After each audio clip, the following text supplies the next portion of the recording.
Hello everyone, hope you all are doing good. I'm Disha Varshni and I'm going to discuss circulatory system with you guys. So let's start from the beginning. So what is circulatory system? As its name suggests, circulatory system means it helps to circulate all the essential elements, all the nutrients to over the body, right? So circulatory system helps to circulate all kind of nutrients to our body and also helps to remove metabolic wastes from the body with the help of extracellular fluids. And what are these extracellular fluids? We will talk about it later, right? So there are two kind of circulatory system, closed and open. As its name suggests, closed means uh, the nutrients circulate through the fluid through the tubular vessels as it happens in our body, through heart, through arteries, veins, and all the blood vessels, right? And what about open circulatory system? As its name suggests, circulation takes place in large open spaces as it happens in arthropods, right, and mollusks. Now, let's talk about a little bit extracellular fluids. So, what kind of fluids help in circulatory system?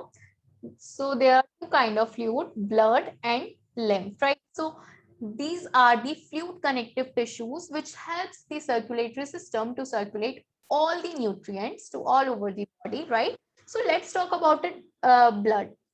I'm very sure you all have seen blood in our daily life, as whenever we get injured and that red colored liquid comes out from that injured part, which we call it blood, right? So what is blood? Blood is basically composed of two part, liquid part and the cellular part. The liquid part is called plasma. And I'm very sure you all have earful about this plasma due to COVID, right? So the liquid part is called plasma and it is colorless. So all the corpuscles, or we can say all these cells, red blood cell, white blood cells, and the platelet are suspended in this plasma, in this liquid part, right? And through this fluid, through this blood, it transport all the digested food, oxygen, carbon dioxide, etc. Right. So let's talk about these cells one by one. So red blood cell. Red blood cell is also called erythrocyte, and always remember this red colored pigment called hemoglobin is very important. This RBCs have this hemoglobin pigment which has high affinity towards oxygen, right? So whenever we take oxygen to our nostrils, right, and whenever we breathe, we take air through our nostrils, then this air comes through a windpipe and goes into the into our lungs, and in our lungs this air diffuses into our blood vessels and goes into the blood. And how this air diffuses into our blood vessels? Because our blood has RBCs and RBC has hemoglobin, and this hemoglobin has high affinity toward oxygen, which helps the blood vessels to diffuse this oxygen into blood. Further, this oxygen helps to oxidize glucose in our body, and then ATP molecules generate, right? So this that's how this whole system are interconnected and works in a coordinated manner, right?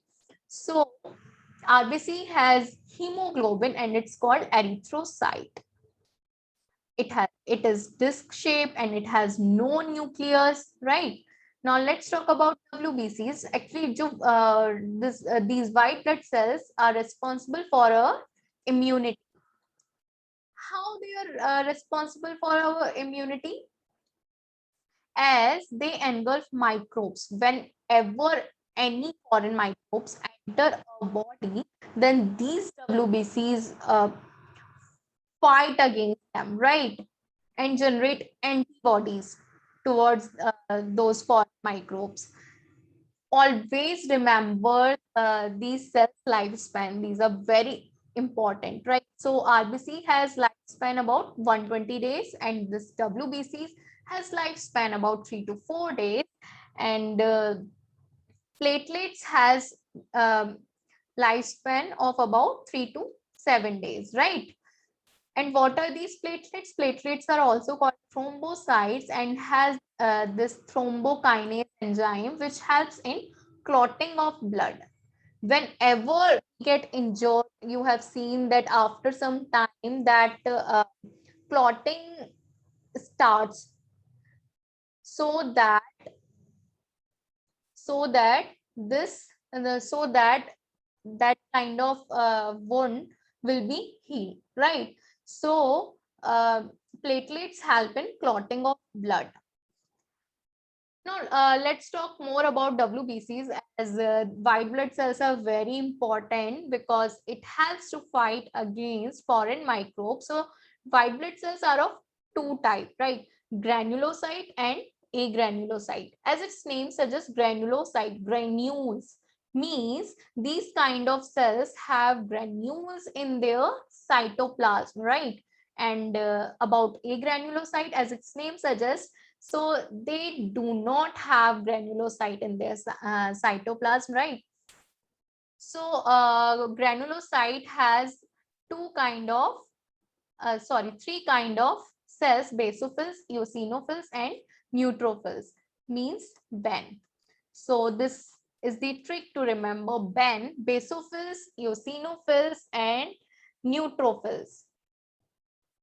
Basophils is an anticoagulant, and eosinophilia, you must have heard about this disease, eosinophilia. Whenever eosinophils increases in number, then this condition happen, eosinophilia.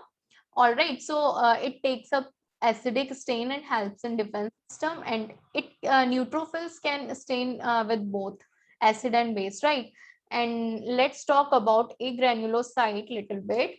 So it contains alum, right? Ben and alum. Monocyte are large of all of them, right? And what about lymphocyte?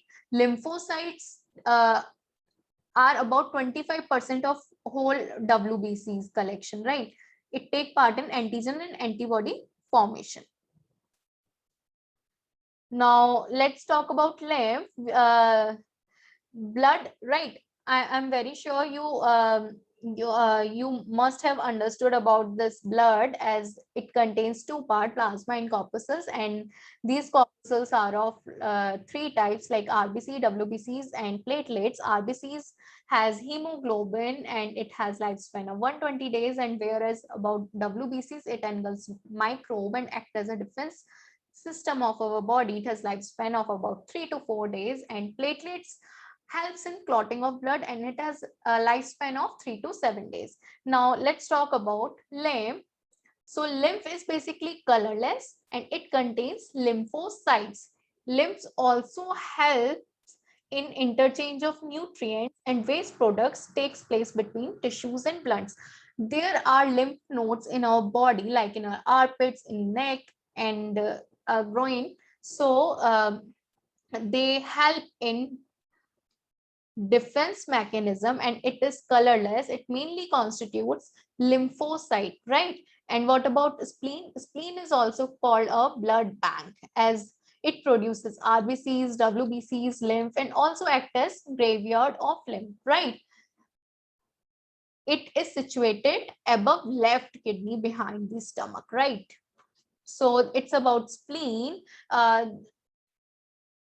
Now let's talk about plasma. I think we have already discussed about plasma, that plasma is the liquid part of our blood.